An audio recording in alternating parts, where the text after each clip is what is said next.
제임스 패커라는 교수님이 계십니다. 얼마 전에 하늘나라로 가셨는데요.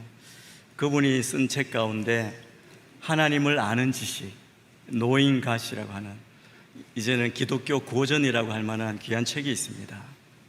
그 책에 보면 하나님의 속성에 대해서 이렇게 말하는데, 그 중에 하나님의 은혜에 대한 장이 있습니다.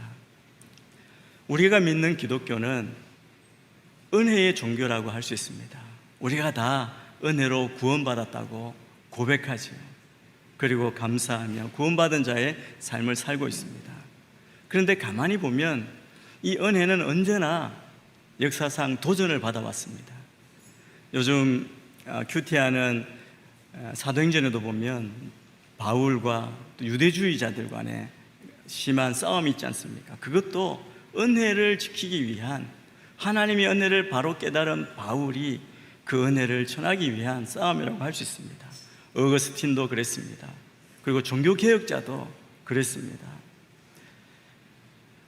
바울은 그렇게 고백하죠. 나된 것은 다 하나님의 은혜라고 고백합니다.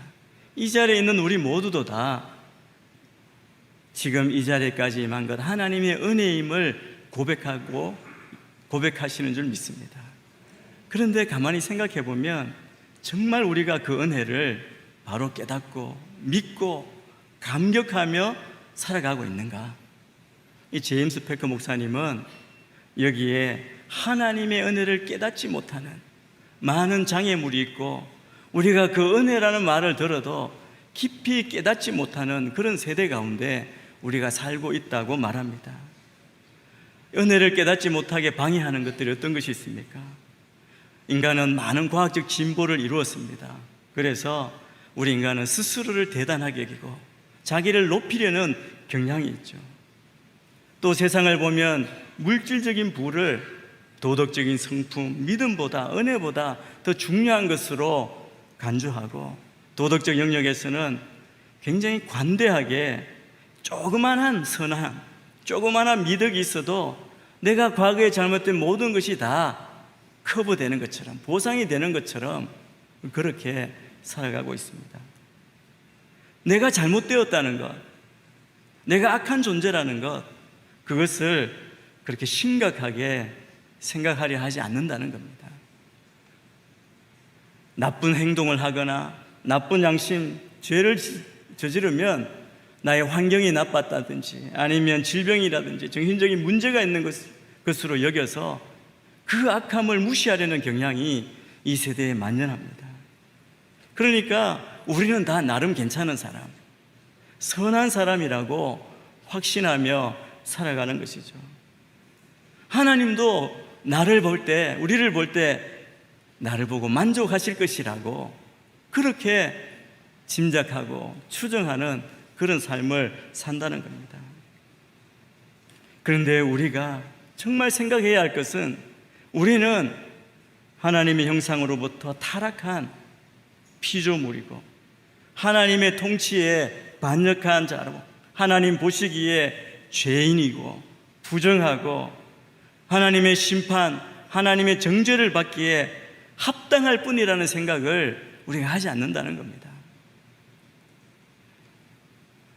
그러니까 하나님께서 공의의 심판을 하신다 그럴 때 굉장히 불편한 겁니다.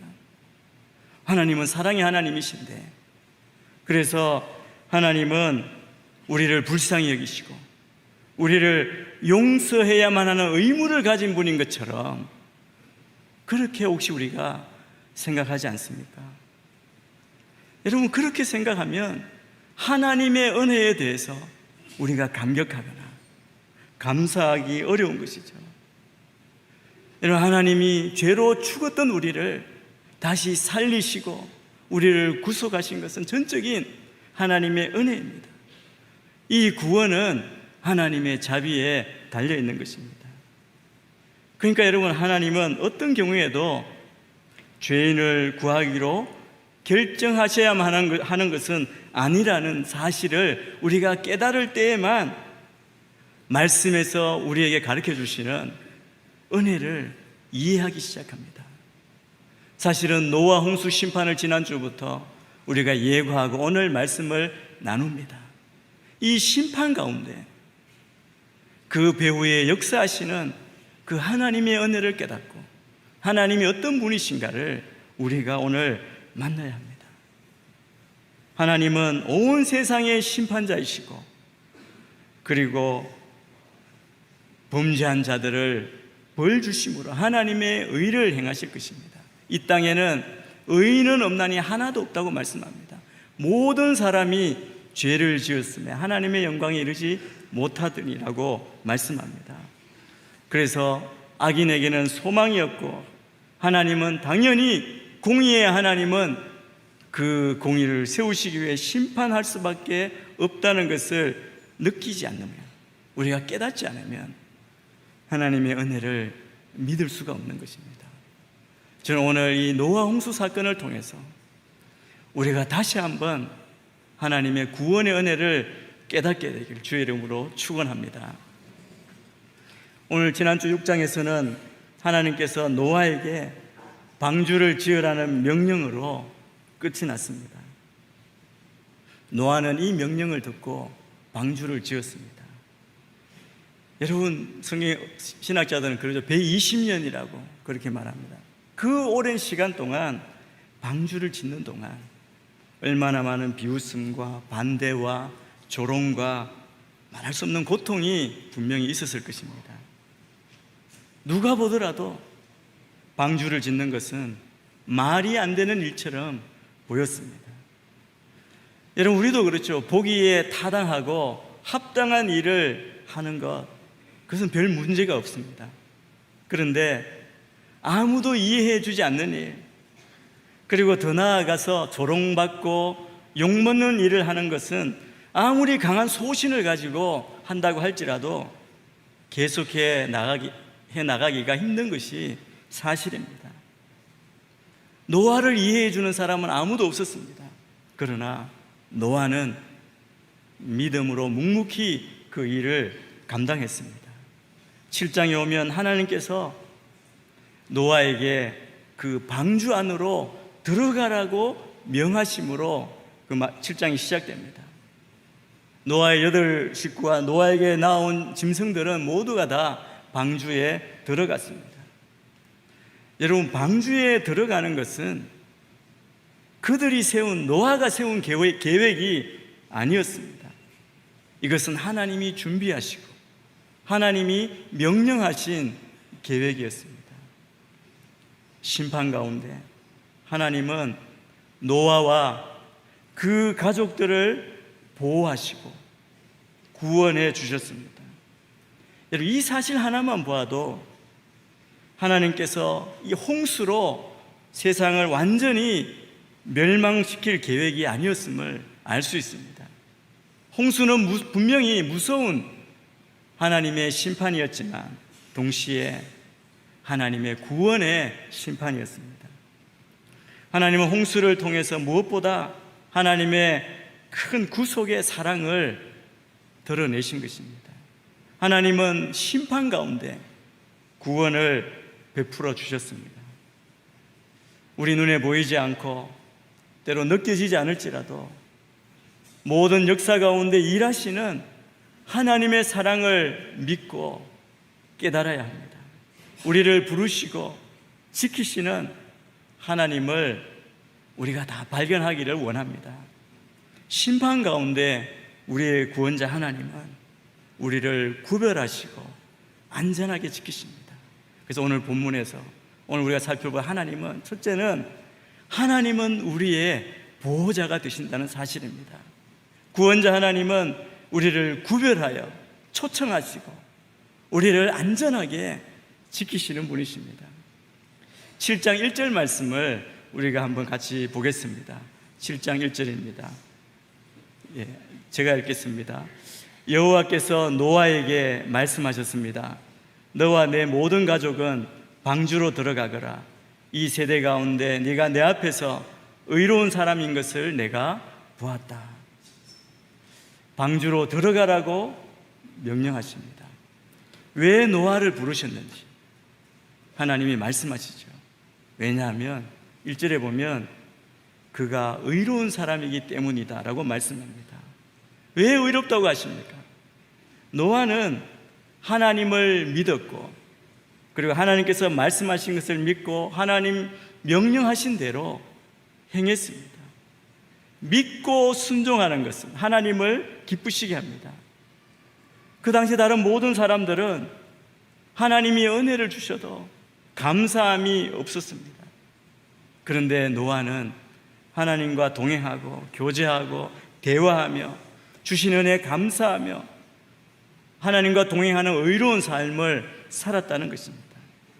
이처럼 값없이 선물로 주시는 구원의 은혜에 믿음으로 감사하는 사람, 그 사람을 지금도 의롭게 여겨주십니다. 우리의 의는 믿음으로 받은 의라는 사실입니다. 홍수가 아무리 와도 죽지 않는 유일하게 안전한 장소를 마련해 놓으시고 그곳으로 들어가라고 명령하신 것은 하나님의 사랑과 긍휼로 가득한 명령인 것입니다. 하나님은 지금도 우리에게 구원의 방주를 마련해 놓으시고 사람들을, 우리를 초청하고 계십니다. 은혜로운 구원의 초청이지요. 노아는 악한 세대 가운데에도 하나님 편에 굳게 섰습니다.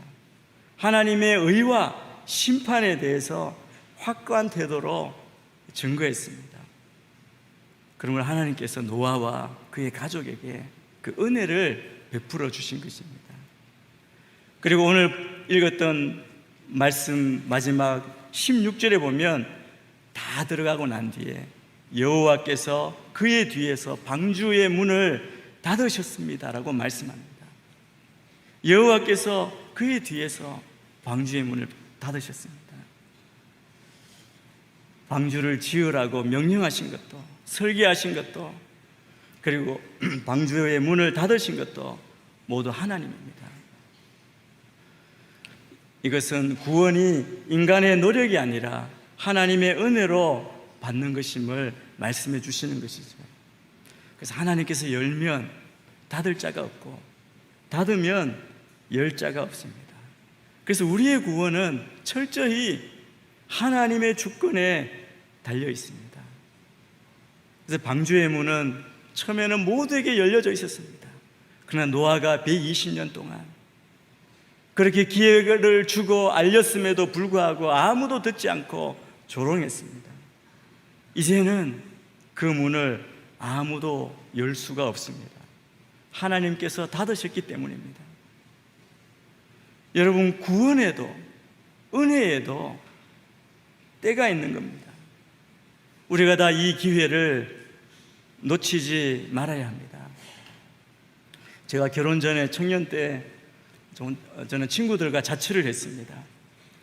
그 당시에 이제 명절이 되면 귀성을 하죠. 그래서 귀성 열차표를 사는 게 사실은 뉴스에 나올 정도로 서울역 앞에 그 시간에 맞춰서 모든 사람들이 와서 줄을 서서 표를 사야 했습니다. 정해진 날짜에 와서. 그러니까 직장에서 근무하고 있는 저는 도저히 그 표를 구할 수가 없었죠. 그래서 구하기 어려운 그때 그냥 명절만 되면 집에 어떻게 내려갈까, 고향에 어떻게 갈까 고민하는 그때 저랑 같이 자취하던 친구, 우리 교회 청년부에 같이 다니는 친구가 마침 그 서울역 앞에 있는 대우 빌딩, 대우에서 근무를 하고 있었습니다. 그 친구가 하루는 표를 구했다는 겁니다. 그래서 좌석표가 아니고 입석을 구했다는 거예요. 자기도 줄 서서 밤새워서 서 있을 수 없으니까 입석표를 구했는데 그 시간을 정해서 그때 만나서 같이 가자. 얼마나 고맙습니까? 그래서 입석표를 받으려고 그날 이제 좀 일찍 가서, 그때는 개찰에 표를 가져야, 개찰해야 이제 30여 년 전이니까요, 탈 수 있었습니다. 그러니까 표를 받아야 되는데 시간이 다가오는데 10분 전에도 오지 않는 거예요. 5분 전에도 오지 않는 겁니다. 아니 이제 차가 곧 떠난다고 빨리 탑승해 달라고 소리가 막 들리는데 개찰구 앞에 서서 우리 친구 2명이서 3명이 같이 가는데 2명이서 그 친구가 오기만 기다리고 있는 겁니다. 그런데 그 친구는 언제 온지 아십니까? 제가 기억하기 거의 1분 남겨놓고 온 것 같아요. 속이 다 타락가는데 공중전화에 가서 전화도 못하고 어떻게 되는지 알지도 못하고 무작정 혹시 자리를 비우면 안 되니까 그 앞에 서서 기다리고 있는 겁니다. 1분 전에 왔어요. 그리고 느긋하게 표를 주며 타자 그러는 거예요. 여러분 지금도 보셔서 아시겠지만 저는 보폭이 짧습니다. 얼마나 열심히 달려서 움직이는 차를 탔는지 모릅니다. 다행히 탔습니다. 타면 입석이라도 4-5시간 있으면 데려다 주니까 감사했죠. 타서 물었습니다. 아니 왜 이렇게 늦게 왔냐고.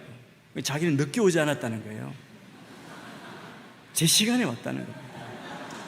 정확하게.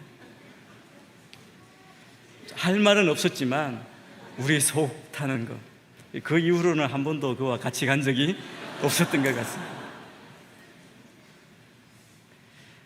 여러분 방주에 안에 있는 그 사람, 짐승은 이제 탔기 때문에 아무리 홍수가 나오고 요동을 쳐도 안전한 것입니다. 예수 그리스도를 믿는 사람은 하나님이 보호해 주십니다. 우리 하나님은 보호자 되십니다. 우리의 능력으로 구원이 유지되는 것이 아니라 하나님의 능력으로 구원이 유지되는 것입니다. 방주의 문이 닫혔다는 것은 방주 밖에 있는 죄인들에게는 구원의 기회가 끝났다는 것을 의미합니다. 하나님이 기회를 주셨지만 사람들은 믿지 않았던 것입니다. 여러분 구원의 문이 영원히 열려 있을 것이라고 생각해서는 안 됩니다. 구원의 문이 닫히고 복음을 들을 수 없는 때가 올 것입니다. 그러므로 문이 열려 있을 때 하나님이 닫으시기 전에 예수님을 믿으시기 바랍니다. 근데 여러분 만약 노아가 방주를 만들기만 하고 들어가지 않았다면 그도 죽었을 것입니다. 아무리 구조를 다 알고 열심히 만들었다 해도 들어가지 않으면 소용이 없는 겁니다. 여러분 하나님이 방주를 만들라고 명령했을 때 만드는 것이 목적이 아닙니다. 그 안에 들어가서 살아나는 것, 구원받는 것이 목적이죠. 자기가 바쁘다고 해서 친구를 대신 보낼 수 없습니다. 어떤 분들은 어머니가 예수님 믿으니까 본인도 천국에 갈 것이라고 생각하지만 이것은 어림도 없는 이야기입니다. 제가 직장 다닐 때 제가 같이 있던 부장님 한 분이 계셔서 늦은 시간 둘이서 같이 있을 때가 있었습니다. 그래서 이야기하다가 제가 그분이 예수님 믿으시면 좋겠습니다, 그 생각으로 전도를 했습니다. 그랬더니 자기 다 안다고, 말할 필요 없다고 그러면서 하는 말이 자기 어머님이 권사님이시라고 그래요. 그리고 자기를 위해 굉장히 열심히 새벽마다 기도해 주신대요. 제가 할 말은 없었습니다. 그냥 너무나 안타까웠습니다.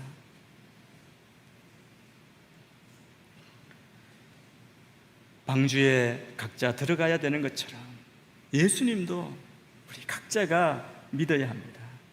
이 방주는 바로 예수 그리스도에 대한 예표, 모형입니다. 우리를 위해서 그리스도께서 하신 일을 이 방주가 얼마나 분명하게 상징하고 있는지를 우리가 깨닫게 되기를 바랍니다. 하나님은 심판 가운데 구원을 베풀어 주십니다. 구원의 길은 오직 예수뿐입니다. 예수 그리스도 안에 있는 자는 구원의 보장을 받습니다. 노아의 방주가 안전했던 것처럼 예수 안에 있는 자는 절대 안전입니다. 하나님의 아들을 보내신 것은 저로 말미암아 세상이 구원을 받기 위함이라고 말씀합니다. 세상을 이처럼 사랑하사 독생자를 보내주셨으니 이는 저를 믿는 자마다 멸망치 않고 구원을 얻게 하려 하심이라 말씀합니다. 또 하나님은 노아를 통해 구원을 계획하시고 방주를 만들어 그 안에 들어가게 하시고 우리를 안전하게 보호하셨습니다. 또 오늘 노아의 홍수를 통해 우리 하나님을 알 수 있습니다. 하나님은 말씀하신 것을 그대로 지키시는 하나님입니다. 약속을 주시고 또 지키시는 신실하신 하나님을 우리가 발견할 수 있습니다. 하나님은 말씀하신 것을 그대로 이루십니다.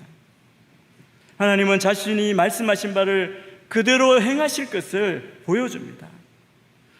하나님께서 우리에게 죄와 심판에 대해서 경고하셨다면 그분은 분명히 그 경고하신 대로 하실 것입니다. 하나님은 노아에게 말씀하셨던 것을 정확하게 실행하셨습니다. 그래서 창세기 6장, 7장, 8장 노아 홍수 사건의 예고와 그 노아 홍수의 모든 사건은 하나님이 말씀하신 대로 그대로 이루어진 기록입니다. 노아 때는 물로 심판하셨습니다. 그런데 우리가 꼭 알아야 할 것이 있습니다. 성경을 읽어보면 후에는 불로 심판하신다고 되어 있습니다. 그때 하나님은 예수 믿고 의롭게 된 하나님의 자녀를 구원하시겠다고 약속하셨습니다. 노아와 그 가족들이 홍수에서 구원받은 것처럼 누구든지 예수의 이름을 부르는 자는 구원을 얻는다라고 약속하셨습니다. 혹시 우리 가운데 이렇게 주일 교회에 나와 예배드리고 신앙생활 하기는 하시는데 혹시라도 내가 죽은 다음에 천국에 못 갈까 두렵고 구원의 확신이 없으십니까? 오늘 이 시간 여러분 깨닫게 되기를 바랍니다. 걱정하지 마십시오. 예수 믿는 자에게는 영원한 멸망의 심판은 없다고 성경이 약속해 주십니다. 주님이 분명히 보증해 주십니다. 하나님의 약속이 반드시 이루어지는 것을 믿으시게 되기를 바랍니다. 내가 직접 본 적도 없고 만져본 적도 없지만 우리는 믿음으로 알 수 있습니다. 하나님의 약속이 주어졌기 때문입니다. 하나님이 노아에게 방주로 들어가라고 그렇게 명령하실 때 노아는 순종하였습니다. 성경은 이렇게 여러 번 노아가 하나님의 말씀에 순종했음을 강조하고 있습니다. 노아는 그때까지 비를 본 적도 없었습니다. 그냥 믿음으로 방주에 들어간 것입니다. 이것을 히브리서는 이렇게 말합니다. 히브리서 11장 7절 말씀입니다. 우리 자막이 준비되어 있나요? 제가 11장 7절 말씀, 히브리서 11장 7절 말씀도 제가 읽겠습니다. 믿음으로 노아는 아직 보지 못하는 일들에 대해 경고를 받고 자기 집안의 구원을 위해 경외함으로 방주를 지었으며 이로 인해 그는 세상을 단주했습니다. 또한 그는 믿음으로 인해 의의 상속자가 됐습니다.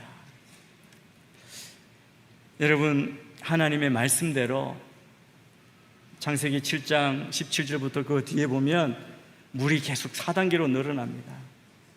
방주가 처음에는 들려 올라갑니다. 그리고 물 위로 떠다니기 시작했습니다. 높은 산들이 다 뒤덮였습니다. 그리고 산을 덮고도 15규빗, 우리로 미터로 하면 한 7m 가까이가 더 이렇게 물이 불어났습니다. 여러분, 모든 산이 뒤덮였다는 것은 노아의 홍수가 그냥 어느 한 곳에만 일어난 것이 아니라 전 세계적이라는 것을 보여줍니다. 하나님이 천지를 창조하실 때 궁창 아래의 물과 궁창 위의 물을 나누셨습니다. 그런데 이것이 다 터진 것입니다. 하늘에서 비가 내리고 땅에서 물이 나와 대홍수가 난 것이죠. 이렇게 될 것이라고 믿었던 사람은 노아밖에 없었습니다. 이 홍수는 인간의 이성과 자연법칙으로는 그 당시 사람들은 이해가 될 수 없는 것이었습니다. 지금도 그렇죠. 그러나 비가 왔고 이게 믿는 것이 정말 일어나는가, 사실인가 하는 것이 중요한 것이죠. 인간의 이성이나 상식의 속삭임, 세상 사람들의 이론에 따라 우리가 오락가락 방황할, 갈등할 필요가 없습니다.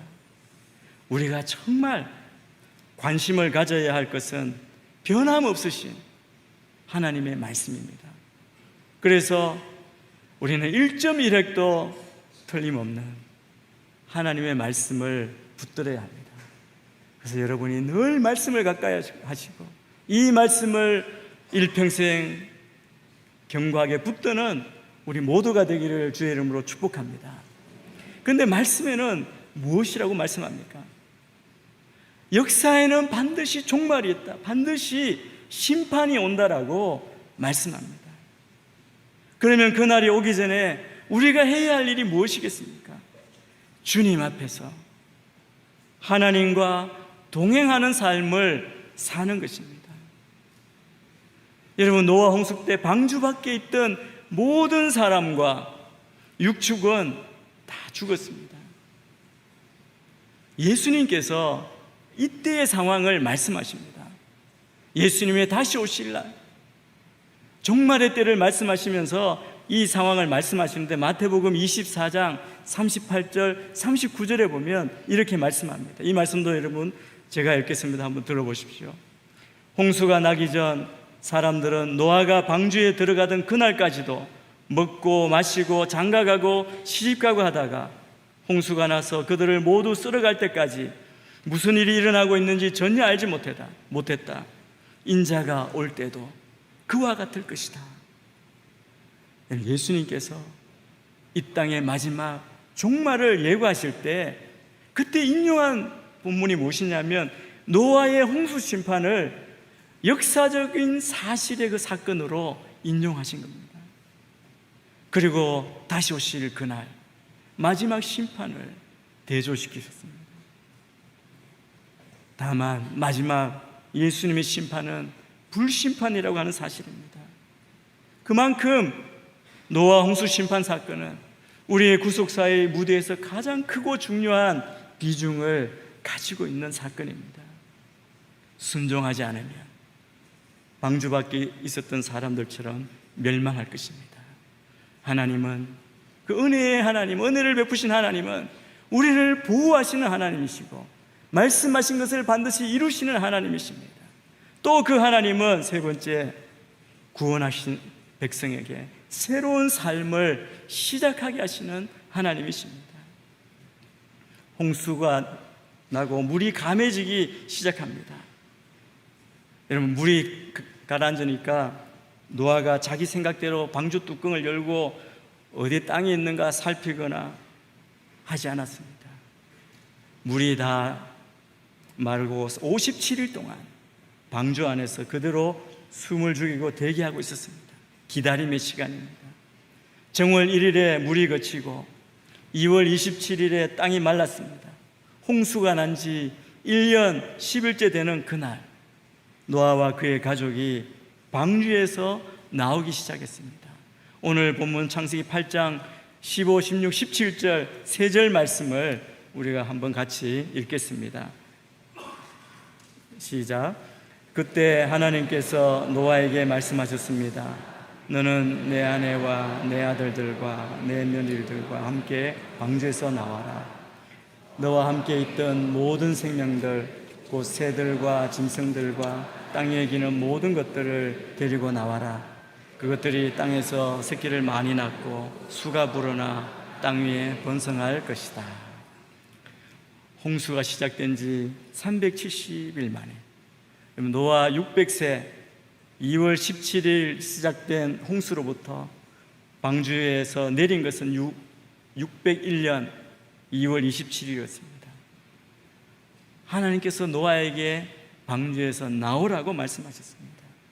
이 명령에 순종해서 종류대로 나왔습니다. 그리고 그동안 물이 덮여 있었던 그 땅을 밟게 됩니다. 그리고 그 땅에서 살게 됩니다. 하나님께서 노아 후손들에게 약속하십니다. 땅에서 생육하고 땅에서 번성하라. 여러분, 이 말씀은 창세기 1장 하나님이 창조하시고 인간을 지으시고 창세기 1장 28절에서 인간을 축복한 내용과 같은 내용입니다. 하나님께서 친히 기뻐하시고 충만하게 창조하신 그 피조물을 홍수물 심판으로 친히 다 심판하였다는 겁니다. 그 심판한 이후에 다시 주신 축복의 말씀입니다. 또다시 생육하고 번성하리라 축복하십니다. 여러분, 노아 방주의 주인공이 바로 하나님이십니다. 계획하시고 노아를 통해 방주를 준비하시고 비를 보내시고 이제 마르게 하신 후에 노아에게 말씀하심으로 그로 하여금 이제 방주에서 나오게 하신 것입니다. 그리고 이 과정에서 노아가 한 일은 하나님의 말씀에 철저하게 순종한 것입니다. 순종하는 노아에게도 아마 걱정, 의심이 분명히 있었을 것입니다. 엄청난 비로 인해 홍수로 과연 자신들이 살아남을 수 있을까? 이 염려 가운데 약속하신 대로 하나님이 비를 거두어 가시고 땅이 다 마른 것입니다. 이를 바라보는 노아의 감정이 어떻겠습니까? 굉장히 감격적이고 감동이 있지 않았겠습니까? 그런데 이 방주 밖의 세상은 어떠했겠습니까? 요즘 우리도 홍수로 인해서 많은 피해를 보고 그 아픔을 우리가 보고 경험하고 있습니다. 홍수가 지나간 그 땅이 얼마나 사실은 엉망이 되어 있습니까? 노아가 내린 그 땅은 에덴 동산과 같이 모든 것이 완벽한 것이 아니라 철저하게 파괴된 세상이었습니다. 모든 동물이 죽었고 사람들의 죽음이 넘쳐나는 곳이 되어버렸습니다. 하나님께서 땅을 저주하심으로 이제 수고하지 않으면 양식을 얻을 수 없는 그런 땅이 되어버린 것입니다. 그런 땅에 이제 하나님께서 새로운 시작을 노아의 가족과 방주를 타고 있는 동물들을 통해서 이루겠다고 말씀합니다. 구원받은 그 노아 8사람 남겨진 그 동물을 통해 이루겠다고 말씀합니다. 주님이 약속하십니다. 생육하고 번성할 것을 약속하십니다. 그 말씀에 노아는 순종했습니다. 그래서 노아가 폐허가 된 이 땅에 나와서 첫 번째 한 일이 무엇인지 아십니까? 하나님께 제사 드린 겁니다. 바로 예배 드린 것입니다. 제단을 쌓고 예배를 드렸습니다. 여러분, 예배가 무엇입니까? 예배는 하나님을 기억하는 것입니다. 당시 제사는 하나님을 기억하고 하나님께 제물을 올려드리는 겁니다. 하나님께 자기의 찬양과 감사와 모든 것을 드리겠다는 행동으로 표현하는 것, 그것이 제사입니다. 이 제사는 홍수 이후에 노아가 행한 최초의 일이었습니다. 결국 노아가 이 홍수를 통해 깨달은 것은 우리는 하나님 없이는 아무것도 아니라는 사실입니다. 아무리 인간이 엄청난 문명을 만들고 성공하고 돈이 많고 아무리 해봐야 하나님이 한번 이렇게 썰어버리시면 다 끝나고 아무것도 아닌 그 허무함을 깨달았습니다. 그래서 역시 가장 중요한 것은 하나님, 우리가 하나님을 붙드는 것이 우리 인생의 가장 중요한 것임을 깨달은 것입니다. 그래서 하나님 앞에 제단을 쌓고 예배를 드렸습니다. 홍수라는 어마어마한 사건에 우리의 모든 것 우리가 보았습니다. 그리고 홍수 후에 노아는 철저하게 하나님께 순종했습니다. 그리고 그 예배를 통해 노아가 분명히 깨달은 것은 은혜의 하나님입니다. 하나님이 나를 지켜주시고 약속하신 것을 이루시고 새롭게 시작할 그 놀라운 축복을 주시는 하나님입니다.